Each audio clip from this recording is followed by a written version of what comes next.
ആ പിണറായി വിജയനെ ഭരണത്തിൽ നിന്ന് എടുത്തു മാറ്റി പ്രതിപക്ഷ നേതാവാക്കാനായിട്ട് കൊണ്ടുപോകുന്ന സമയത്ത്, അല്ലെ പ്രതിപക്ഷ നേതാവാക്കാനും സമ്മതിക്കാതിരിക്കുന്ന സമയത്ത് എല്ലാവരും വിചാരിച്ചത് പിണറായിസം തീരുന്നതോടുകൂടി, അല്ലെ പിണറായി വിജയനെ ഈ പറയുന്ന ഒരു സ്ഥാനത്ത് നിന്ന്, മുഖ്യമന്ത്രി സ്ഥാനത്ത് നിന്ന് ഇറക്കി വിടുന്നതോടുകൂടി ഞങ്ങൾക്ക് കളമുണ്ടല്ലോ, ഞങ്ങൾക്ക് മെഴുകാൻ വേണ്ടിയിട്ട് ഒരു പ്ലാറ്റ്ഫോം ആണല്ലോ എന്നൊക്കെയാണ്.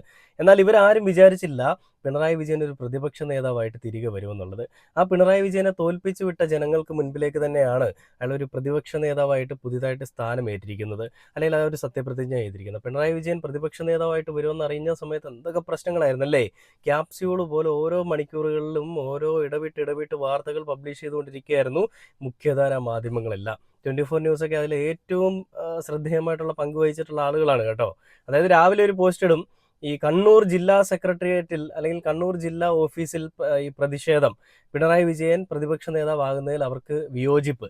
എന്നാൽ ഉച്ചയാകുമ്പോൾ വീണ്ടും അടുത്ത് വരും